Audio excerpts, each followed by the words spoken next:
All right, so this is the video question number one.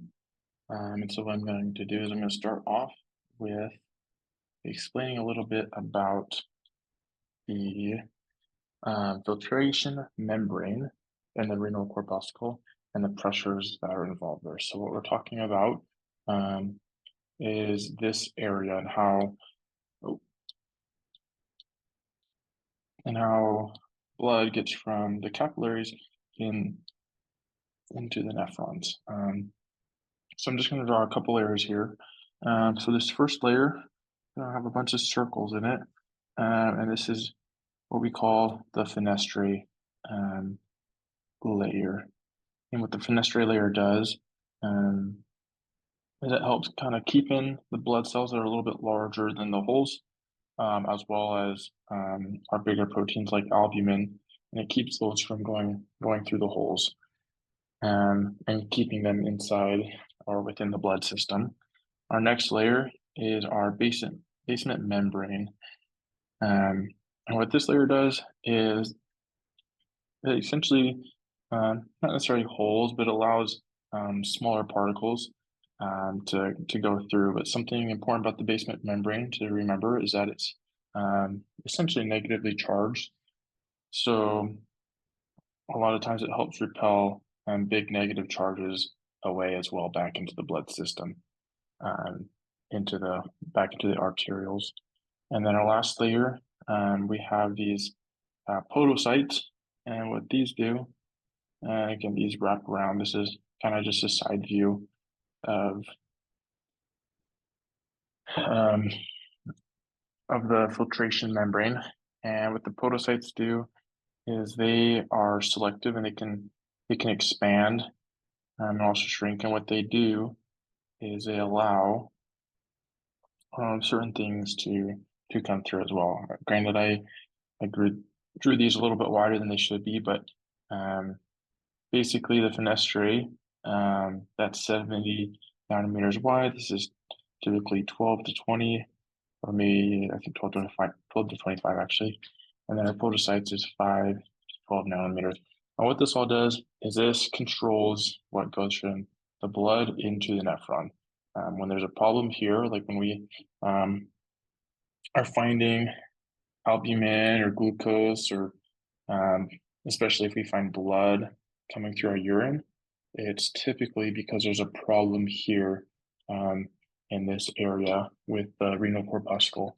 And so that helps us to physiologically know what's going on, as well as understand what can and can not get through here. And so before we get into that, I kind of want to talk about some important pressures. So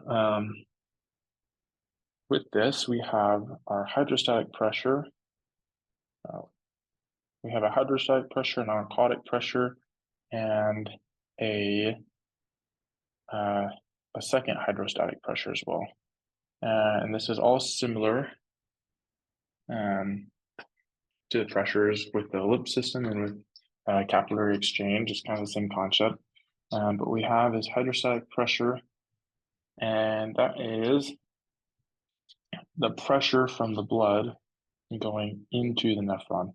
And this is what we call 55 millimeters of mercury.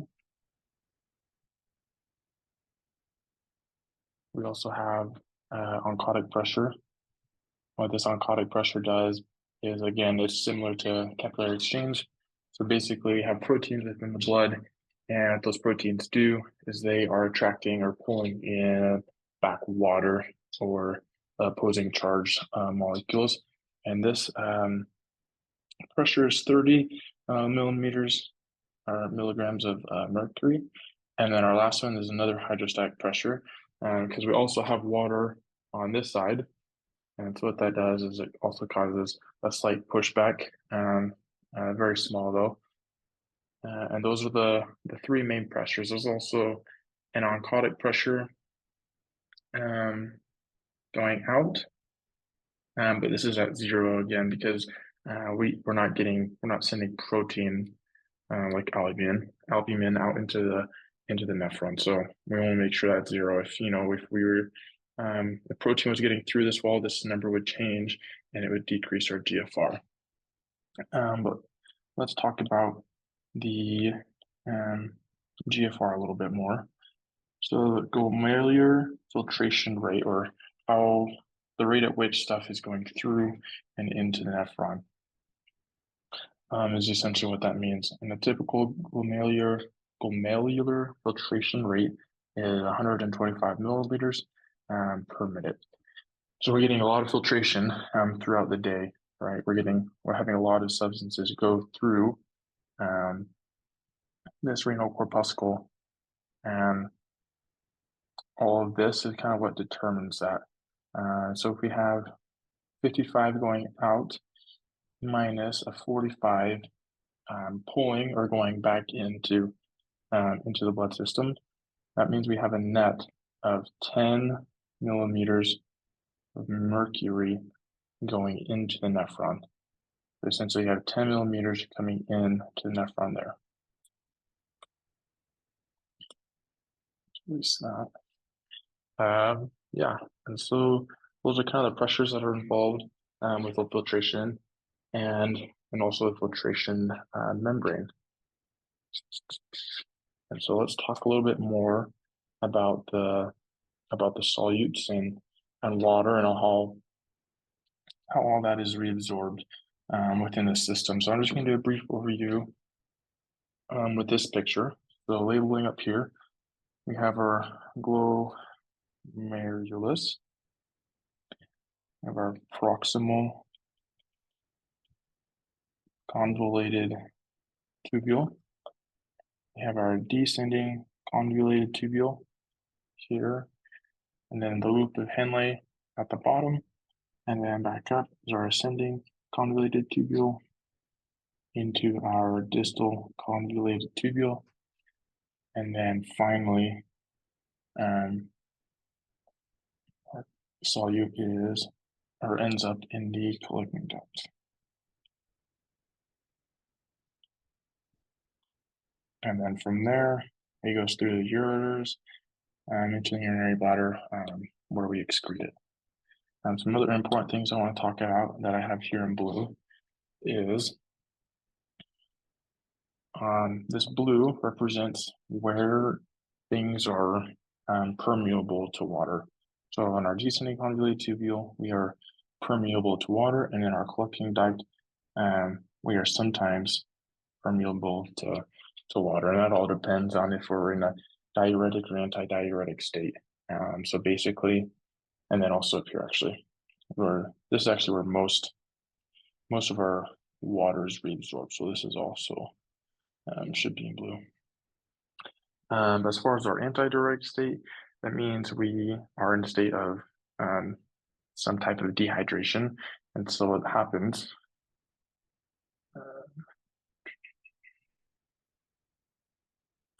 So what happens is this collecting duct will actually change in a way that allows water to, again, be reabsorbed. But whenever we are in a diuretic state, that means this collecting duct is not reabsorbing water, and so the water is just getting excreted again through our urine. And again, that's the anti-diuretic and diuretic state.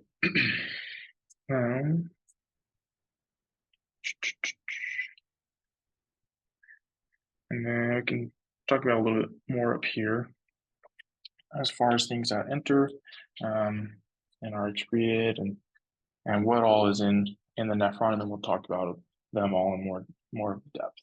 So we have calcium that gets put into the nephron and that has to be reabsorbed. We have sodium that is also sodium gets, and chloride, potassium. You have bicarb that also gets filtered through. And then of course water is a big one. And we even have glucose that ends up through here, or lactate. and amino acid or parts or bits and pieces of protein, not the whole protein itself, but the parts that make up protein. These are all filtered through the glomerulus into the nephron. And so these are all put into the nephron here. And through this whole process, we have to selectively put those back in the blood, typically one at a time. And we'll kind of dive more in depth in that here in just a second. Another thing I want to mention, because I know I'll forget later, is we have a lot of urea that is put in to our kidneys down here. So basically, our nephrons expand into the medulla, this part right here. And a lot of that medulla is super salty, and the closer you get to the hilum, or the where everything dumps into, the saltier it gets. And so part of that process is because urea is excreted out into the medulla interstitium, and then it makes its way over here and actually get reabsorbed, causing urea to be sent through that whole loop again before it's essentially excreted out there again. But a lot of it goes out into the urine as well. So, okay.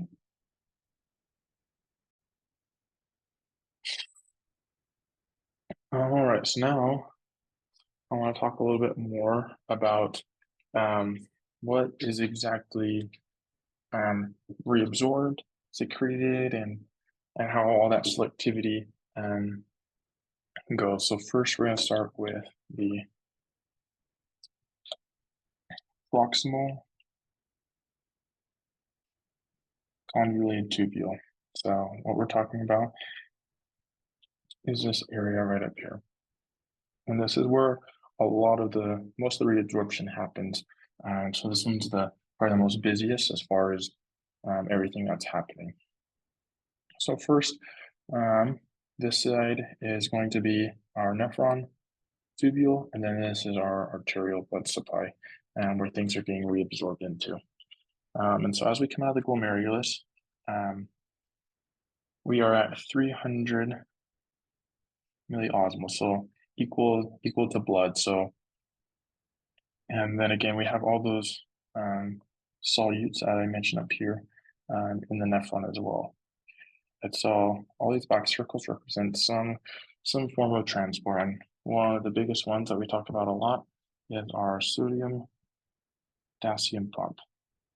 So what that does is it pumps a lot of the sodium out of these cells and creating a sort of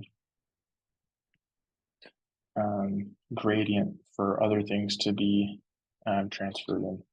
And then again, we have potassium coming into the cell. So by kicking sodium out, that causes a high gradient for sodium to want to come back into the cell. And so again, that's how we are going to get, so we're going to select certain ions to come back into our blood supply and again, go throughout the body.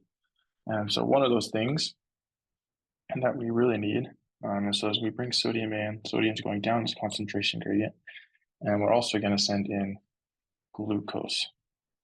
And glucose is, heavier or in higher concentrations in the blood, but we still want to bring all that glucose back. We don't want to excrete all of our glucose through our urine. And so our glucose is going to come in, and then it's going to go through this GLUT transport, which is going to transport glucose back into the body. And in this part, we're going to transfer, typically in a healthy individual, someone without diabetes, they're going to reabsorb 100% of their glucose within this proximal convoluted tubule. Another thing that we use with the sodium gradient is we transfer in lactate and, or I forget, amino acids. And again, sodium's going down as concentration gradient, pulling those things in with it. And our amino acids are going to be reabsorbed as well as our lactate. So all these things are being reabsorbed into the blood because sodium concentrations are super high outside the cell. And so they're going to want to go down their concentration gradient through these secondary active transport proteins, bringing glucose, lactate, and amino acids with it. And something to note about water as well is water is attracted to sodium. And so wherever sodium goes, water's going to want to follow. And the only thing that inhibits it is if we don't have aquaporins, like right here, this is an aquaporin channel. If we don't have them, then obviously water won't be able to follow. But as long as we have aquaporins, water is going to follow the movement of sodium as well as go down its concentration gradient. And so we're going to have, I'll say it was about 70% of our water is reabsorbed in the proximal convoluted tubule. And so that takes care of most of our compounds and molecules.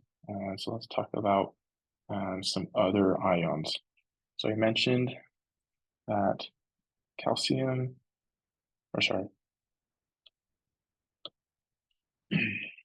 calcium, chloride. One thing I failed to mention earlier was magnesium and potassium as well. And all these things, they don't really need a transfer per se, because they're all going to follow and go down their concentration gradients as well as follow water and sodium. And that's what we call a solvent drag.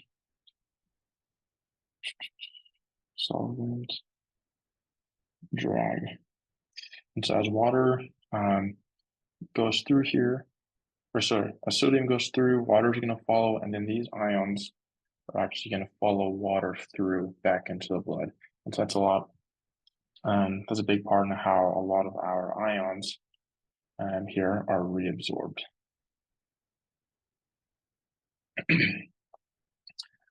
Okay. And then we also have bicarb, and bicarb is important to have because we need bicarb in order to help maintain our pH in our blood and within our body. So if we're getting rid of all of our bicarb, we're going to become acidic, and so that's not good. And so we need to keep the bicarb in our bodies as well. And so what this does is, again, because we have so much sodium outside of these cells, sodium is going to want to go down its concentration gradient.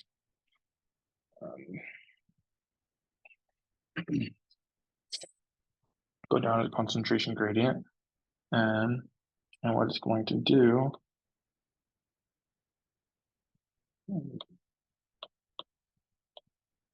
is we also have CO2 in here. And CO2 is going to come through down its concentration gradient, where it's going to bind with water. And what that does is it creates carbonic acid. And we know that carbonic acid yields hydrogens and bicarb. And so these hydrogens are going to go down their concentration gradient as well with the sodium hydrogen exchange, which is known as the sodium hydrogen exchange channel. These hydrogens with bicarb, right? We know that these, with the availability of carbonic anhydrase, are going to do the reverse of what we just did up here. And it's going to yield CO2 and water. So essentially what we've done is, so this hydrogen went out there, and our bicarb is actually going to pump through back into our blood. And so this hydrogen over here doesn't actually get transported over here. We actually make bicarb and then put it back into the blood. What this bicarb does is it allows us to take these extra hydrogen ions and make CO2 and H2O that can either be reused, like the water can be reused by the body, or we can just excrete it. What that does is allows us to keep our hydrogen and bicarb levels in the blood in our normal range around 7.4. And those all rely on carbonic anhydrase to be present. Without carbonic anhydrase, we can't synthesize this reaction. So we can't make bicarb, which means we can't get bicarb back into the system, essentially. Yeah, that is all we believe for that one. And then we have a couple more down here as well. Again, sodium is going to go down its concentration gradient. And what that does is it allows chloride to be pushed or reabsorbed against its gradient, allowing chloride reabsorption. And another way chloride is reabsorbed is, again, this is all happening in one cell, it's not three separate cells. So a lot of this hydrogen right here, it can go out and help sodium come in, but it can also go out this way, allowing chloride to come in as well. And the chloride will either fall out into the interstitium or potassium will go against or go with its concentration gradient. Remember, because again, up here, we're pumping a lot of potassium into the cell. And so this potassium will passively flow outside the cell, taking chloride against its concentration gradient. And those things are reabsorbed there. So that's all happening. There's tons of these cells, and each of these steps are happening within one cell. So this is a lot of reabsorption. So most of our reabsorption happens here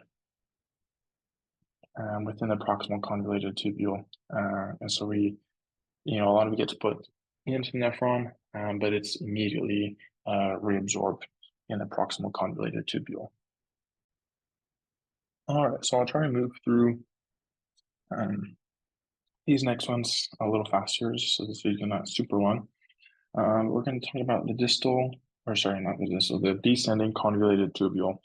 And so now we're into this section of the nephron. So this is dipping down into the medulla. So the further down we get, the further we get into the medulla, which also means the more salty or more concentrated the interstitium is. So again, we only have about 70% of our water reabsorbed. So coming into this, we still have 30% of the water that has not yet been reabsorbed.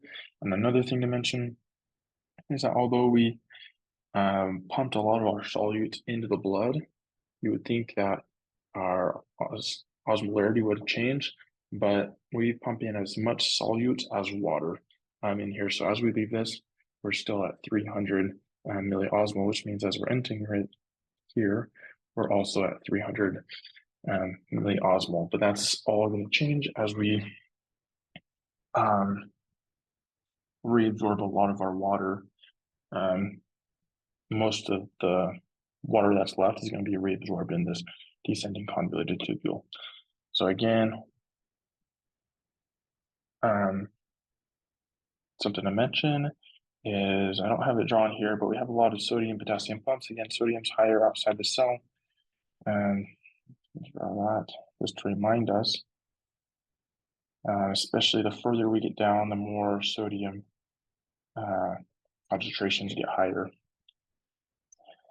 So as we go down, we're just going to want to follow the sodium concentrations, and it's going to get reabsorbed back into the blood. And here, let me zoom in. We have these sodium potassium pumps. Again, pumping sodium in, so water is going to follow and begin to get reabsorbed. So as we follow down, more and more water is going to get reabsorbed. because of our sodium potassium pumps here. So a lot of this water is getting reabsorbed. So which means our nephron here is becoming more concentrated. So our concentration in here is going up because we're losing water, but no solutes are getting pumped across the membrane. And then finally here, I'll do it one more time. Water's coming in. It's because it's following sodium and potassium exchange pump. And because of how great the sodium chloride concentration is in this interstitium, we sometimes will have some of this H2O being reabsorbed here, but ultimately most of it's being reabsorbed into our blood supply. And then we get to the loop of Henle, and as we hit this other side, we call this the ascending convoluted tubule. I also wanted to mention as we follow down here, again, our concentration is getting higher. So now we're at 900 milliosmol. Eventually, in a juxtamedullary nephron, we hit about 1200 milliosmoles. And on this side, this is, again, H2O permeable. And so a lot of our H2O is getting reabsorbed here. But now, as we come up, again, we don't want to have this 1200 milliosmol stuff entering our bladder. And so we need to get rid of some of the solutes within the nephron here, as well as reabsorb any other ions that we need for the rest of our body. And so what's happening here is we have an NKCC channel. NKCC channel. And what this channel does is it allows potassium, sodium, and chloride. And all these things are being reabsorbed by these cells and getting taken out from this ascending convoluted tubule. What that also does is it's going to decrease the concentration of this nephron. And also, something to point out as well is H2O cannot be reabsorbed in this area. The water is stuck. Once it hits the ascending tubule, it is stuck in the nephron until we get to the collecting duct. So sodium and chloride are both going to be pumped out of this area. And that's what's going to cause our high concentration of sodium chloride in the interstitium, which causes the whole area to become concentrated. So the further down we get, we can continue to reabsorb water. But once we hit this side, we have no aquaporin. So now we can do the reverse. So this side is solute reabsorption. And again, we have our sodium potassium pumps because we need some of these things to be going down their concentration gradients. Because potassium, we know, is going to be high within these cells. So in order to pump all these things in, we need to have, like, for example, sodium going down its concentration gradient. And so I'm just going to draw this one with arrows, and we're going to label the colors this time. But again, this whole ascending tubule, we have these three things coming into the cell. And some of it's getting excreted, or not excreted, but getting put into the interstitium. And that's what's allowing these gradients to move and allow for solute reabsorption. So yeah, that decreases again. Water can't be reabsorbed here. So whatever water was left down here in the loop of Henle is stuck in the ascending tubule, convoluted tubule up until the collecting duct.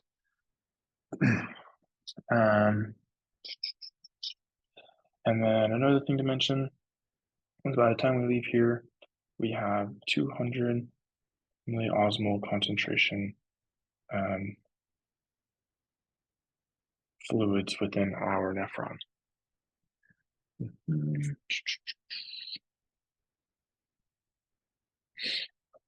And yeah, I think that is it for these three. Yeah, so again, as our arterioles follow this system down the distal convoluted or descending convoluted tubule, we're reabsorbing water, and as we're ascending, we are reabsorbing more ions as well. And so that makes this side super concentrated. But up the ascending convoluted tubule, we start to take some of those solutes as well, reducing that ratio back to normal 200 milliosmol fluid. So now let's talk about our distal convoluted tubule, and more specifically, the macula densa cells. And so, something that we've been talking about this whole time, again, is we have sodium being pumped out and chloride being pumped in. And what that does is allows the high concentration of sodium outside these cells to come in, as well as bring in whatever chloride is left, sodium and chloride left, to come into the cell. And that is how the body regulates the afferent and efferent arterioles, and we'll talk about that more here in a second. And then our chloride is just goes passively down its concentration gradient through that channel as well. And then just draw these here, and we'll talk about what this cell does with the sodium potassium pump, and that's pretty much on every one of these cells because it's a big contributor to the whole concentration gradient and how we do all this. Another sign that our macula densa cells use is when our calcium is low within the blood, we need to reabsorb calcium. So low calcium will signal to the pituitary gland and increase our thyroid gland. I'm forgetting which one it is, but we get this parathyroid hormone, which attaches to this GPR coupled receptor. And what that does is it increases,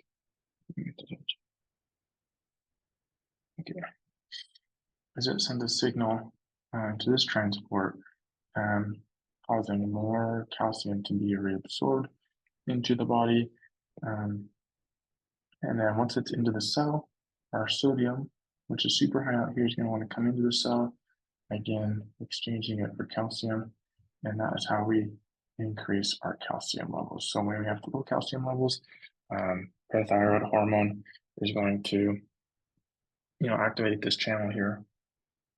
And it's going to then cause a cascade of PK and that whole system is going to cause this channel or this protein to pull calcium into the cell, and then the cell is going to be able to put it back into the blood through the secondary active transport of sodium going back into the cell down its concentration gradients. Something I want to mention about the macula densa cells is they regulate the NaCl that is flowing through our nephrons. And so this actually sits, this is not anatomically correct, but this distal convoluted tubule actually runs right here. And what that does is it allows these maculodensa cells to have a direct effect on our arterioles, both our afferent and our efferent arterioles. And so when we have low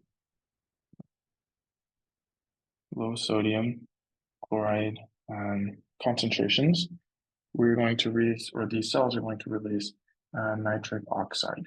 And what nitric oxide does is it's a general vasodilator, and so it's going to cause these arterioles to expand a little bit more, increasing our blood flow, allowing more filtration, increasing our GFR, but also increasing our filtration through the whole nephrons, and essentially expelling more salts and increasing our urine output. But another thing that happens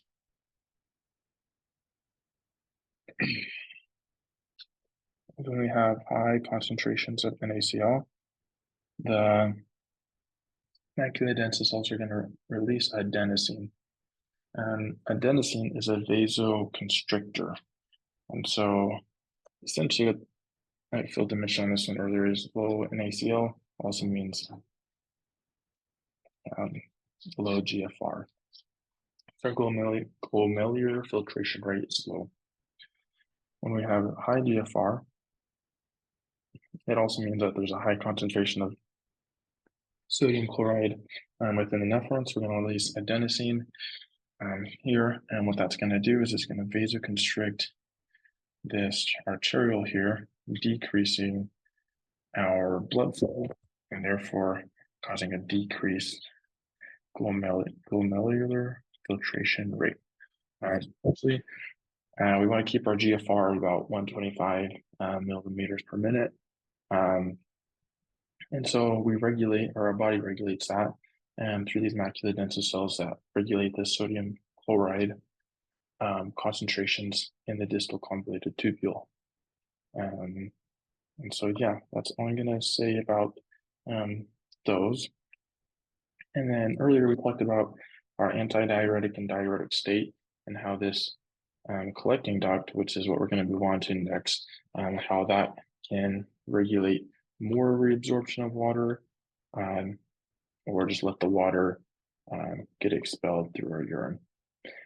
So essentially, the collecting duct is the last chance for our body to reabsorb water. So as stuff is put in through the collecting duct, we have two types of cells here, or we have two versions of the same type of cells, I should say. And so this top one is representing a diuresis state, and this bottom one is going to represent an anti-diuresis state. So in other words, let's start with the first one. A diuresis state means we are hydrated, and that our body is not necessarily needing to reabsorb any more water than what we already have up to this point. And so we're going to let whatever H2O comes through, we're just going to let it go. And so this essentially is this G protein coupled receptor here is not being activated, which means these aquaporins are not getting put on the membrane, which means no water is getting reabsorbed. Something else to mention is that this is a chance for sodium to also be reabsorbed through our ENaC channels, as well as for potassium, which we have built up a lot of. Potassium can also get expelled as well.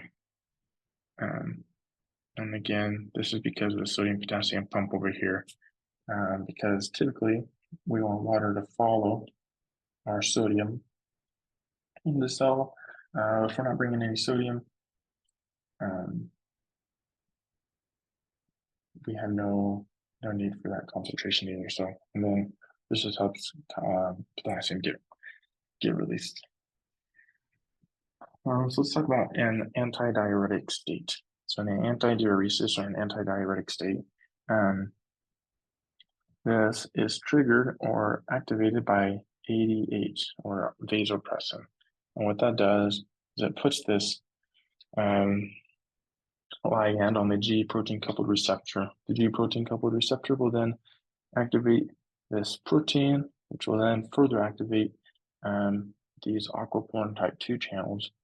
And these aquaporin type 2 channels are then put on to the membrane of the nephron, and that allows H2O to be reabsorbed. And the only reason it can go that way is because we have sodium being pumped through this way, following its concentration gradient, or being pumped against its concentration gradient. Again, we have potassium just leaving. But because of the ENaC channel here, water can follow the sodium here and then eventually follow outside the cell as well because of our sodium potassium pump being reabsorbed and increasing our H2O reabsorption into our body. And so these are both two types, diuresis and antidiuretic states. And one is for water reabsorption, and the other, we're drinking a lot of water, so we don't need a ton of reabsorption, but in an antidiuretic state, maybe we're a little dehydrated. And so all that water we just drank, we don't want to just get rid of it. We want to reuse it. And so that's an opportunity for us to reabsorb that water. And then let's see, what else I need to talk about. And so let's talk about renal threshold and saturation for a little bit using this picture. I'm trying to erase some of this so it's not as messy. Real quick before I go. So basically, we only have so many proteins and so many cells. So if we have way too much glucose, so essentially our glucose is supposed to be used up in our body. We do have glucose floating through the blood all around our body. And if glucose is too high in the body, it's going to get excreted here.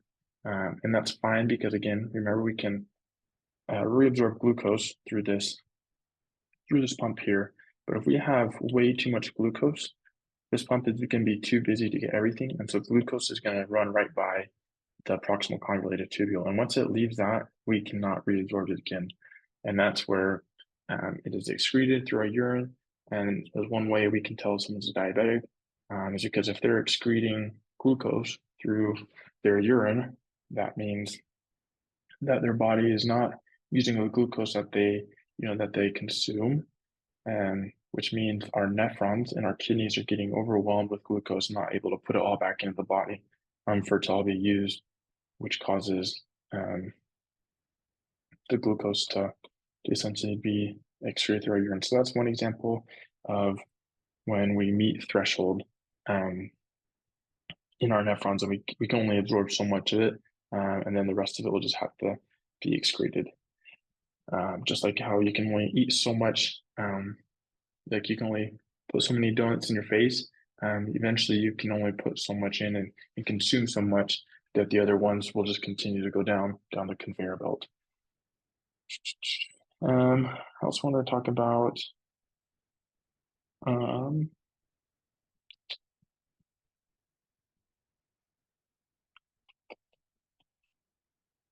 actually, I think that's it.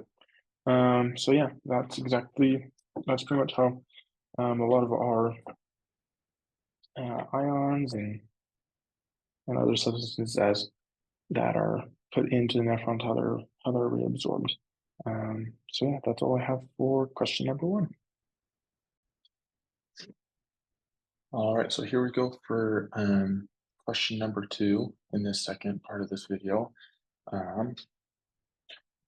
So first I want to talk about the tubuloglomerular feedback system. And just so some context, like we mentioned before, because I kind of went over a little bit, but let me go do it specifically here. But right here, pull up my laser. Right here is actually where this distal convoluted tubule goes. So this again is not anatomically correct because this actually comes down, and this tube right here runs right here. And within that, we have some cells right here called macula densa cells, or juxtaglomerular cells.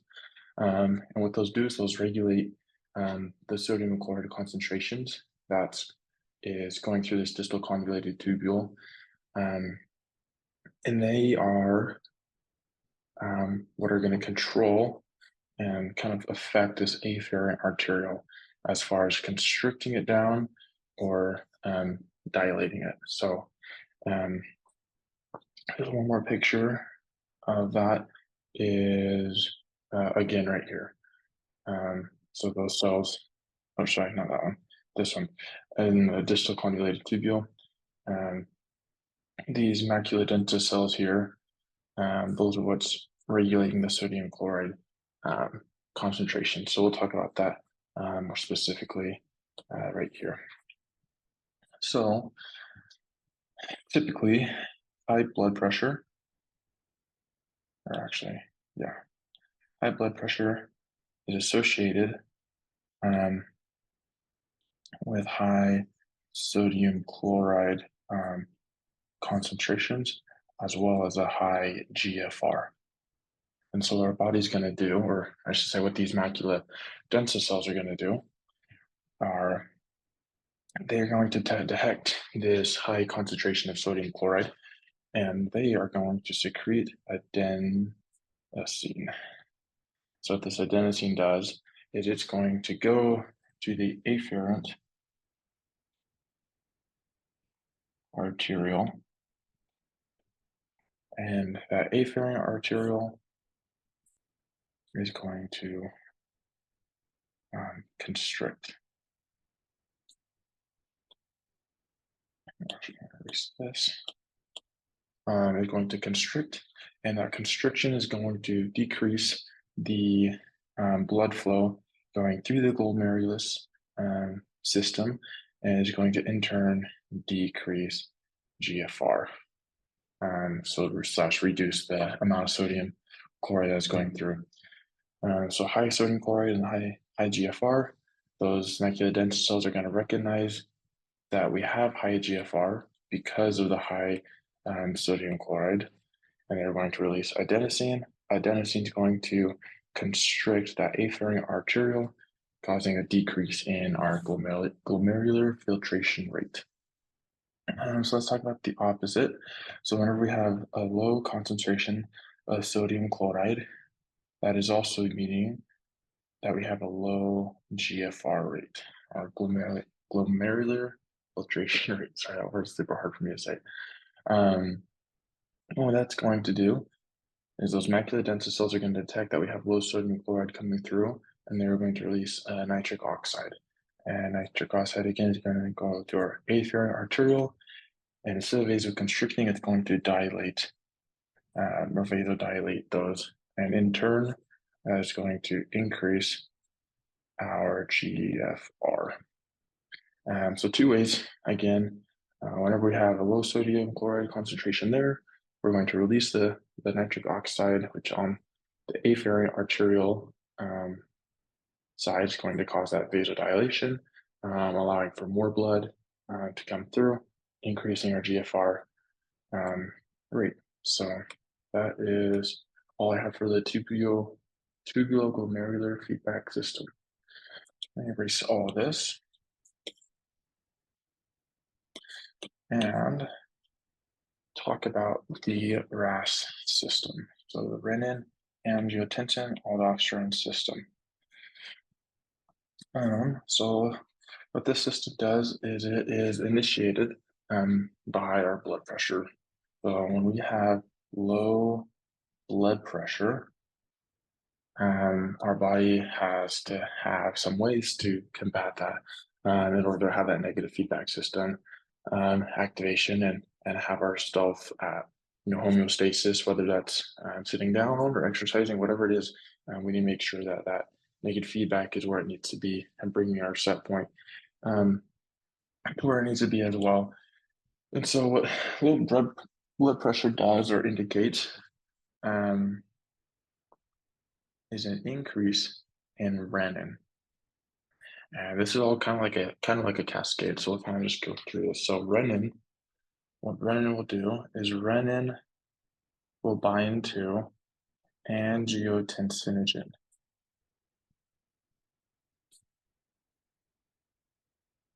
Try to zoom out a little bit so it's all seeable.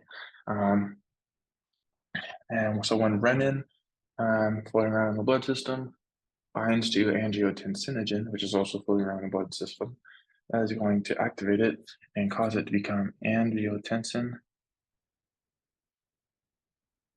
1. And then angiotensin 1 will just abbreviate like this. Can't really do a whole lot on its own. So this plus a enzyme called ACE, or angiotensin, actually can't, or angiotensin 1 catalyzing enzyme, I believe is what it stands for. But what that does is it essentially converts angiotensin 1 into angiotensin 2. And this is what we need in order to activate a bunch of things. So I'm just going to write that over here. Angiotensin 2. And angiotensin is going to do a few things. So first, let's talk about the pituitary gland. And again, we have low blood pressure. So all these things are going to, in one way or the other, increase our blood pressure to kind of bring that blood pressure back up. And so when angiotensin 2 reacts with the pituitary gland or binds to those receptors, the pituitary gland is going to release ADH. And this is one of the popular, one of the more important ones because there's a lot of things that can increase ADH as well. And ADH, what that does is it's an anti-diuretic hormone. So essentially, it's anti-diuresis, or it's inhibiting the ability for water to leave. So we're pretty much decreasing our urine output with ADH. And so ADH is going to go to the collecting duct of the nephron, and it is going to increase our aqua porin channels on the cell membrane, which is going to increase H2O or water reabsorption, which in turn increases blood volume, which is going to be a common trend. A lot of this stuff is going to increase blood volume, which equals an increase in blood pressure. So that's one. So to kind of talk about this a little bit more, like I mentioned before, we said that this collecting duct was sometimes permeable to water, right? Here we have a lot of water reabsorption into the blood, and here we have a lot of solutes dumped out, but we still have water when we get to the collecting duct, or else, like we need some type of fluid in order to move things. But if we're in a dehydrated state, or in this case, if we have low blood pressure and the body wants to combat that with a little bit more blood volume, we can increase the aquaporin channels and take this from, instead of water just going through, we can now reabsorb a little bit more of this water, just increase that a little bit more. And on these pictures, again, remember in our last video, or our last question, we were talking about it, ADH comes and increases the aquaporins, so that water from the collecting duct can get reabsorbed again. So that's just kind of how that works as far as seeing a picture of it. The next one I want to talk about is, let's see, the adrenal cortex. What the adrenal cortex does is, when activated from this angiotensin 2, is it's going to secrete aldosterone. Now, what does aldosterone do? Aldosterone increases, or is an agonist for the sodium, potassium, pump. More specifically in the distal convoluted tubule, or actually, I think that might be, let me just double check that real quick. Yeah, so the distal convoluted tubule, it is going to increase. I think my video is lagging a little bit. Here we go. It's going to increase the sodium potassium pump. So essentially, we're increasing sodium reabsorption, which increases H2O reabsorption, and does the same thing. It hits that spot where increase blood volume and eventually increase blood pressure. So aldosterone, again, increases sodium. We talked about in the last video, wherever sodium goes, water has a strong affinity to follow it. So as we pump more sodium into the blood, water's going to follow that sodium gradient into the blood as well. Let's talk about, I'm trying to think what's left. We have the kidneys and systemic arterioles. Hopefully that's somewhat readable, even though I'm writing fast. Systemic arterioles, that one's pretty easy. This is just going to cause system-wide, within our whole body, vasoconstriction. And so as we increase vasoconstriction everywhere, we are then in turn going to increase blood pressure. In the kidneys, a lot of times we've been talking, especially with the macula densa cells that we just talked about and how they affect the afferent arteriole, vasodilating and vasoconstricting. What angiotensin 2 does is it actually affects the efferent arteriole, and it will vasoconstrict. It's going to VC, but it vasoconstricts, and that is going to increase our glomerular filtration rate. And along with all these other things, especially ADH and aldosterone here, because we have more, food going through the nephrons or increased GFR, we're gonna have more opportunity to reabsorb more water as well. And then there's one more thing I'm trying to think about what else it did. I have to look. Okay. Is the proximal convoluted tubule has a slight effect on that proximal convoluted tubule as well. And it's just going to increase sodium reabsorption as well, which increases water and in turn, increases blood pressure.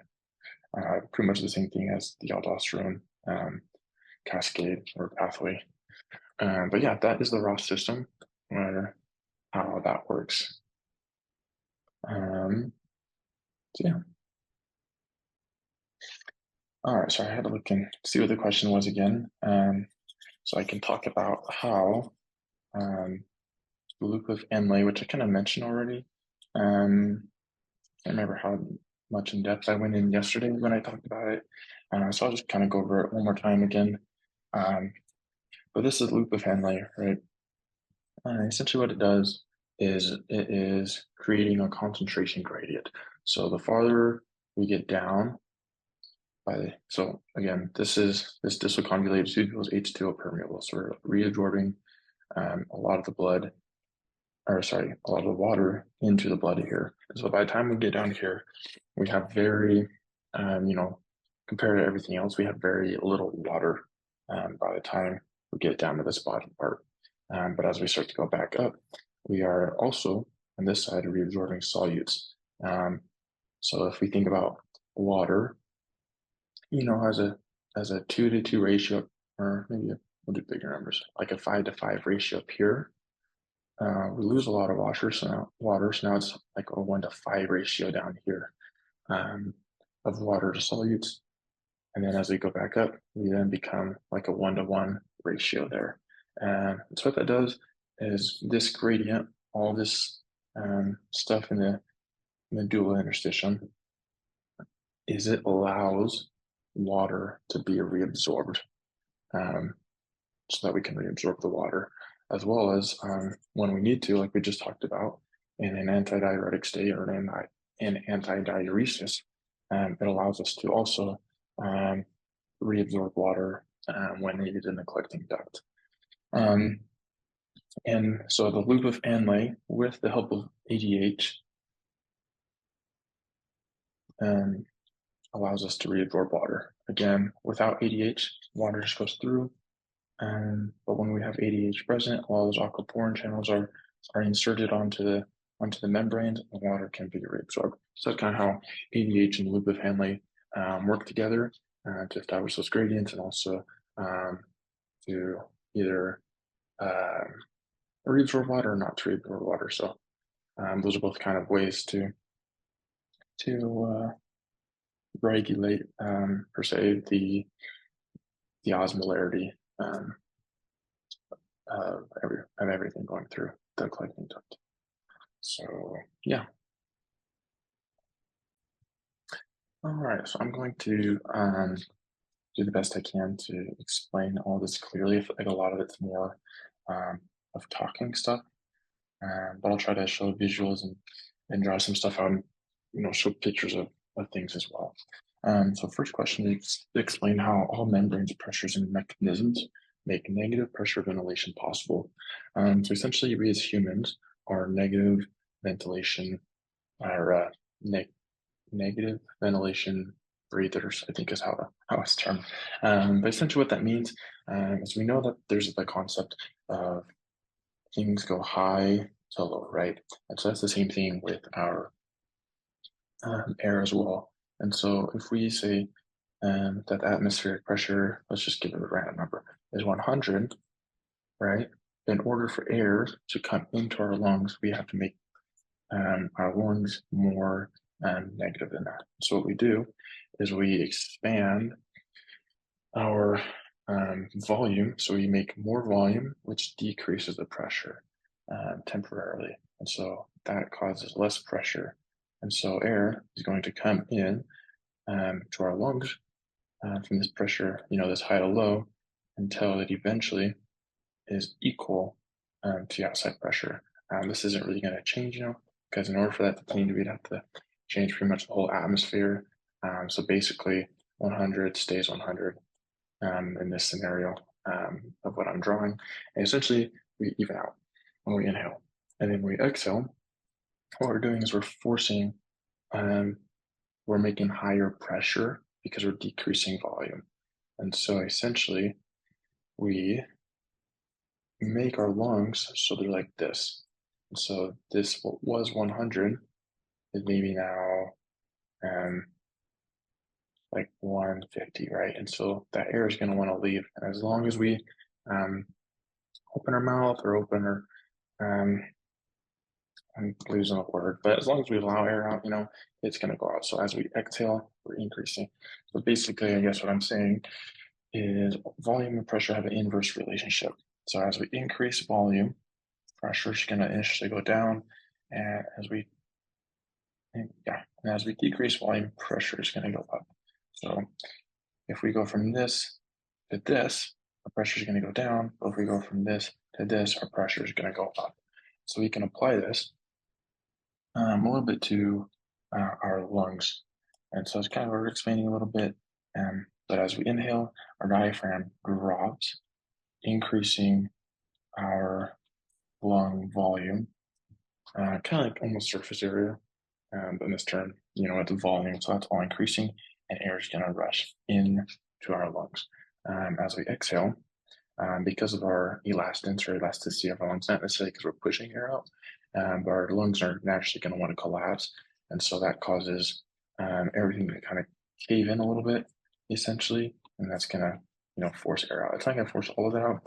We're going to have whatever air is in here is kind of remain in here until the inhale, what we call dead space. But yeah, that's essentially how that works. The other thing, like I said, I just mentioned elastance. Is this purple line is our lung, and obviously the gap's not this big in our lungs. It's like they're like on each other pretty much. But right here we have our visceral pleura, and then we have our parietal pleura. That's kind of on the outside of our thoracic body, and those things stick to each other. And in between we have our pleural space. So they're constantly um, uh, stuck to each other, and they're creating this negative pressure. And so we inhale, that pressure in between actually gets more negative.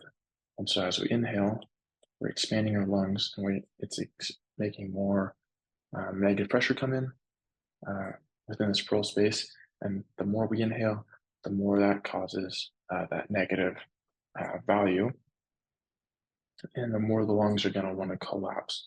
But the reason they can't fully collapse is again because of that attraction between those two layers. And so, in the case of a pneumothorax, what essentially has happened is that barrier has been broken or interrupted in some type of way. So, lots of times, whether it's a broken rib like these shown in white, or an accident or some type of puncture, and that's going to let this space that is negative currently become positive. And so as we inhale, we're creating that space, but as we exhale, it's going to collapse and collapse and collapse until it's eventually, like the real size of our lungs isn't very big. It's probably about, two hands in size. And so what a pneumothorax does is, again, is that decrease or that increase in parietal pressure, and it can cause the lungs to deflate or fully collapse. And so that's the problem, because you're just not going to be able to essentially inhale anymore, because your compliance is going to drop and your elastance is going to increase a lot because of this. Let's see what else is in this question. Yeah, so let's talk about surfactant. So real quick, I want to come over here. This is another depiction of an alveoli within our lungs. And we have two types of cells. We have type 1 pneumocytes, type 1, and we also have type 2. And what's important about type 2 is they produce all these blue dots called surfactant. And so what surfactant does is it allows the lung, and I say lung, but allows the alveoli to have enough surface tension that doesn't collapse on itself. Like I said, there's not necessarily surface or surfactant being produced out here, but there's a lot of tension. We need a lot of that, some type of surfactant in order to keep the lungs, glued or attracted to the thoracic body or the thoracic cage. Yeah, and so when we have a lower radius means we have a high surface tension.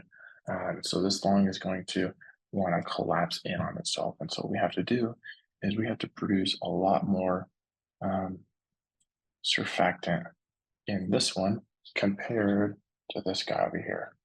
Which we're just going to draw lines to show that we don't need as much compared to this lung. And so we have to have lots of surfactant. But with the increased radius, we have less surface tension, and so we don't need as much surfactant. Because essentially what's happening is this lung's wanting to collapse.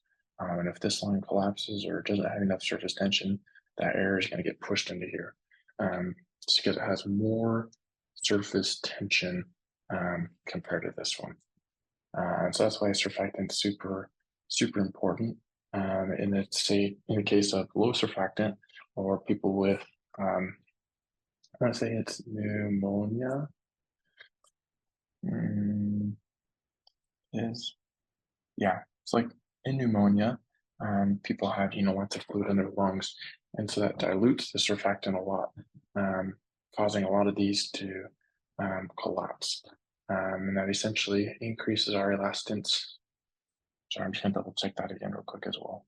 Okay, yeah, so that increases our elastin, or our want to, our lungs want to recoil more, and it's going to decrease our compliance or the ability to fill this up. Because if it's collapsed, it's like, like it's like a balloon. It's really hard to blow air into it at first, but as you increase the radius, it gets easier to blow air in, just because there's more volume of stuff in it. With less volume of stuff in it, there's more, the the elastin has more of a, I'm at a loss for words. It has more control, or more of an effect, I guess is what I'm trying to say, compared to that air. And so that's what pneumonia does, is it kind of decreases the surfactant. And so the surface tension essentially wins and causes that lung, or the alveoli, to implode on itself. And then real quick, I can just talk about this one because I know I'm not trying to make these super long. Um, but CO2 is typically transported. I guess here's a picture of it. I don't know if I'm allowed to use pre-drawn pictures to that extent. But essentially, oxygen is transferred from the lung. Let's just erase this.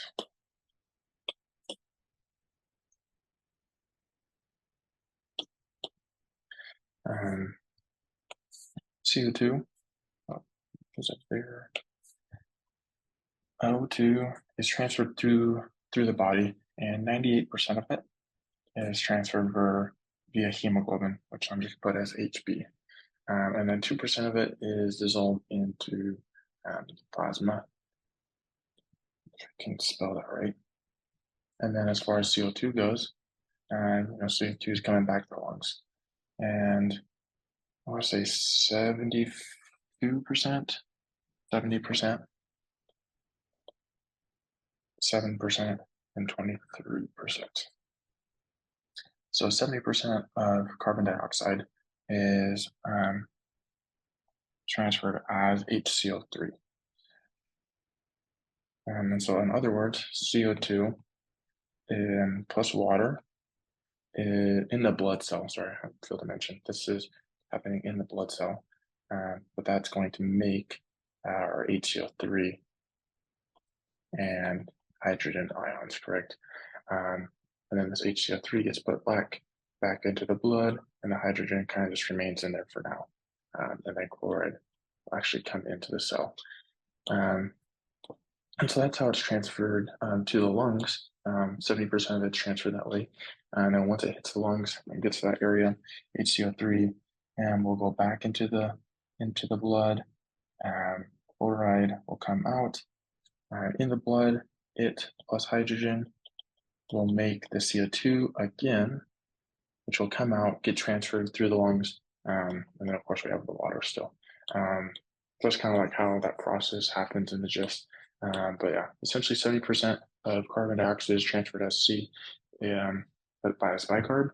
7% of it is bound to hemoglobin, so not a lot of it. I believe that's the right. I actually lied, it's the other way around. 23% of it is bound to hemoglobin. So essentially, as oxygen comes on, some of that carbon dioxide binds to the heme, or the protein parts of the globin, and causes the oxygen to unbind from the heme, and the oxygen, the carbon dioxide, can then be retransferred to the lungs. And then 7% of it is dissolved into the plasma. And so that's important to know, is that carbon dioxide has a higher solubility, and oxygen has low solubility. And what that essentially means is, in order for oxygen to dissolve into the blood, we have to have a high gradient for it. So typically it's about one, I'm trying to remember exactly what the numbers are, 140. Looks like I didn't write that down, but essentially there's a higher gradient of O2 into the blood versus carbon dioxide, because of the high solubility. It's only a difference of 5, whereas oxygen that difference is almost 100. And so that's also why solubility is important to understand as far as the lungs go as well. All right, so for the end of question number 3, I just want to talk a little bit more about the oxygen hemoglobin dissociation curve. And so in this curve, in black, we have our normal value. And so what this essentially means is that right here, this black line, I can mark forward, is our black line represents how much, the partial pressure of oxygen and the percent oxygen saturation. And so as we come down here more, typically at 40 is, by the time we get down to the tissues, we're at about 40 milligrams of oxygen, within our tissues and within our body. Kind of like how I just talked about earlier, I didn't show a picture, but I have like this one right here. By the time the oxygen,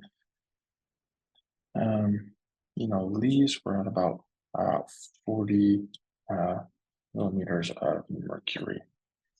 And so our black is our normal. We essentially want to have O2 saturation, typically above 90 is typically where we want to be at. Just at a state of rest. 75%, that's not terrible, but we still want more. You want more of your hemoglobin to be 75%. Let me try to explain this better.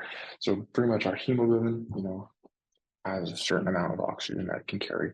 It's essentially what this line means is on this y-axis is, I'll get my laser out again, is that as we come down, right here, this area is about 90 to 100% of our hemoglobin is saturated with oxygen. During exercise, a lot of that is going to decrease. Just because we're exercising, we're pulling a lot more of that oxygen off and replacing it with, not necessarily replacing it with, but getting rid of CO2, causing more oxygen to fall off. So during exercise, it's not terrible to be down here. But what we don't want is for our state of rest to be at these curves, this blue or this red necessarily. And so what the red is, let's start with the blue. So the blue, how I remember it is it's cadet shift right, because we're shifting right from the graph. So that means all these things are going to be increased. And so just make sure that that one's right.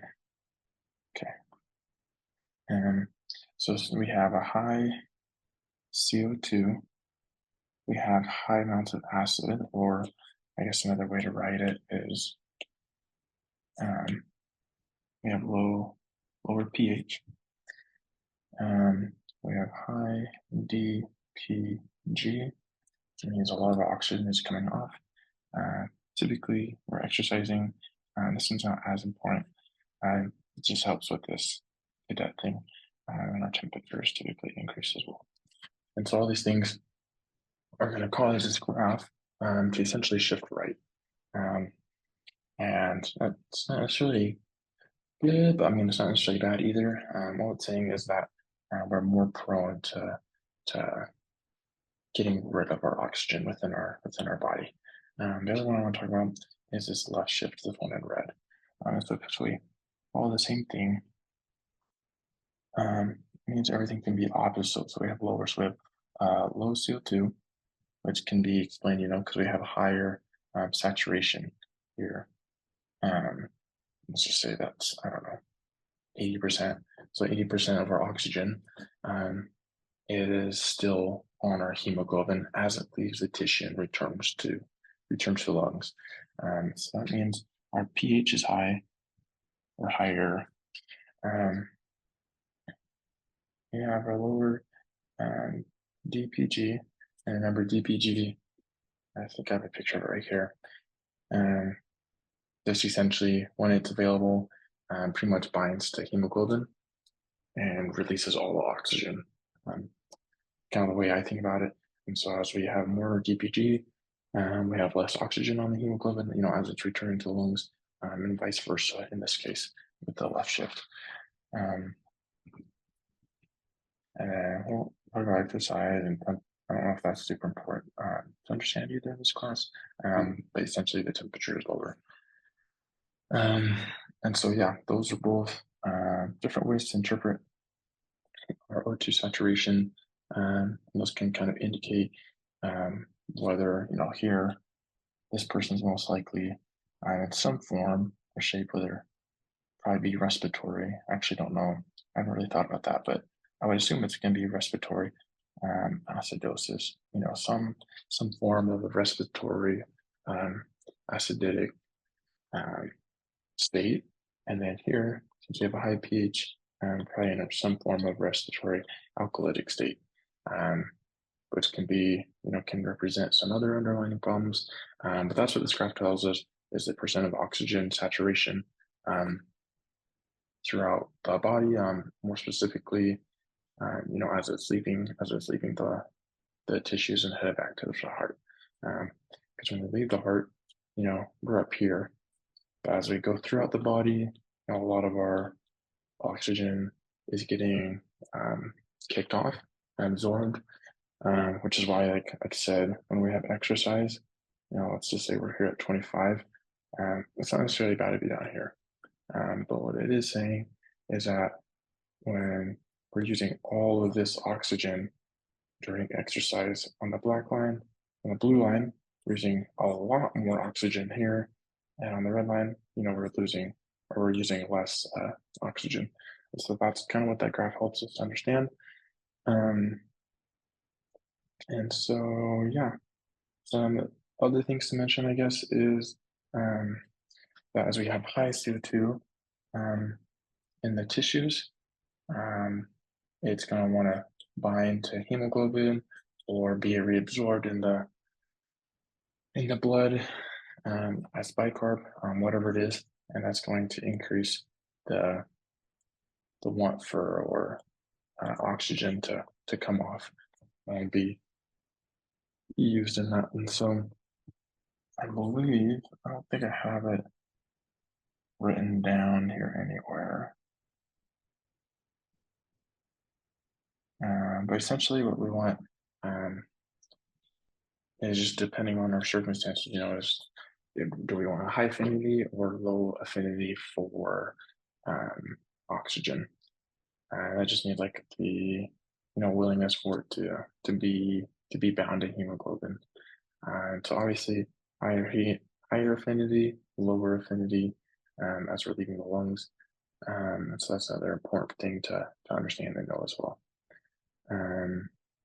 But yeah, that is all I have for question number 3, and I will get on question 4 in a minute. All right, so finishing up on this video and with this last question, I'm going to talk about a little bit about Dalton's law and Henry's law, and I'll just describe it a little bit more. But Dalton's law essentially states that all the pressures in the air all the partial pressures that are in the air equal the pressure, around us, or the atmospheric pressure. So a lot of it is nitrogen, oxygen, carbon dioxide, and a little bit H2O. Essentially, what it also means is that if this is all in the atmosphere, but AT for atmosphere and AV for alveoli, nitrogen, we're just going to skip just because it doesn't really pertain to us right now. But we're going to focus on O2 and CO2. And so essentially, the pressure in the atmosphere, about 20-ish% of it is oxygen, but within the alveoli, it's about 14. And then CO2 is about 0.4%, and then in the alveoli, it's 5%. So what that does is it forces oxygen to want to come into the alveoli, and pass through those barriers, and then vice versa for carbon dioxide, because we know, like we talked about earlier, we want to go high to low, no matter what direction that is. So that kind of explains a little bit about Dalton's law. And then Henry's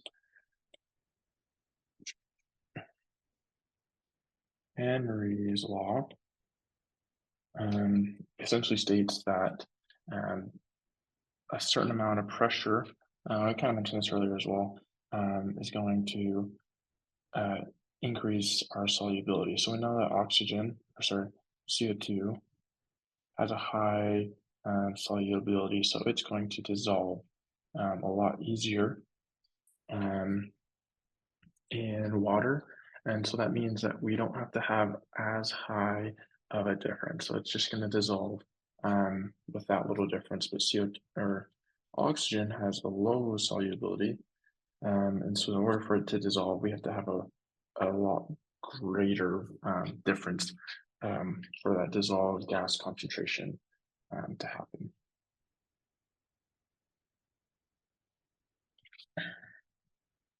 And let's see. So yeah, that's pretty much all I have for Dalton's law and Henry's law. Moving on to the alveolar gas equation. This kind of puts them both into perspective a little bit. So in the alveolar gas equation, we have the partial pressure of oxygen within the alveoli equals, sorry, I'm spacing with this, the percentage of oxygen in the atmosphere, which is typically about 21%. And that's going to be multiplied by the atmospheric pressure, which is typically, we talked about sea level, which is 760 millimeters of mercury, which I'm not going to write down that part. And then the partial pressure of water in our lungs, which is about 50. And then we're going to take that minus the partial pressure of carbon dioxide within our arterioles, which is about 40 millimeters of mercury, and then R, which we just have learned as, is it 0.85 or 0.55? 0.85. So what this tells us is that the partial pressure of oxygen within the alveoli is 102. So what does that mean necessarily? So that means if I draw an alveoli here, that means by the time the oxygen gets in here, it is at 102 millimeters of mercury. So that's important to know as far as when I have blood in, coming by, how big that gradient is for oxygen to come across. And I think that's about all I have for that as well. I feel like a lot of this was covered in some of the other videos, but we're just kind of going over the main topics of them now. And now I want to talk about the VQ ratios, or ventilation perfusion rates. So essentially, in this we have V, which represents air that reaches alveoli per minute, and then Q is blood that reaches the alveoli per minute. And so typically, the amount of air that goes into the alveoli per minute is about 4.2 liters, and then blood circulated about 5 liters per minute. And this equals a value of typically something between 0.8 to 1 liter range. And so that is essentially, normal ventilation perfusion ratios. And then an example of what might change these ratios is in our lung. I'm just going to draw one lung like this real quick. we know that blood, because of gravity, is higher down here. Um, and so our Q is going to be a lot higher down here and lower up here. And so that kind of causes some differences. And so when we have a low Q, that means we have lower perfusion, which essentially means that we have lower, label this as high VQ, and this is a low VQ. And so what this one essentially means is that since there's not as much blood coming through, we're not having as much perfusion. Perfusion is just talking about our blood area. I'm going to say this really badly, but pretty much just like the exchange of blood and air. And so this is because, typically, let's just say our error is normal, but because we have a low Q, that means we have low blood coming up. So that, say that might just be 4 liters instead of 5 liters. It's a lot less dramatic than this. What that essentially means is that we're going to get a higher ratio, something higher than 1 over here, as far as our perfusion goes. And then when we have a low VQ, that also means that we have a low ventilation in comparison to our Q. So it's not necessarily that our V is low, but we have so much more blood compared to like a normal, like this one, the middle section. And so in comparison to our Q, our V is low. So instead of saying our Q is high, we're just going to say that in comparison or relative to that, our V is low. And what that means is that maybe this is still at 4.2, but our Q is at like 6 liters. And this is just going to result in, something less than 0.8. Pretty much just saying that our ventilation is low. Like I said, these values haven't really changed a whole lot, but relative to the amount of perfusion or the amount of blood coming through, that is low. Some other things that can affect ventilation is some type of respiratory pathology or disease that decreases V completely. So maybe we could have like a normal Q here, but a low V that could result in a low ventilation perfusion ratio. Something that also could is if we had, increased blood volume, that could also cause that to decrease. Something that might cause a higher VQ rate might be like a pulmonary embolism, because essentially we have, like our alveolus again here, and we have blood here, but if we have a pulmonary embolism that's blocking this blood, not a lot of gas exchange is happening, slash less blood coming through.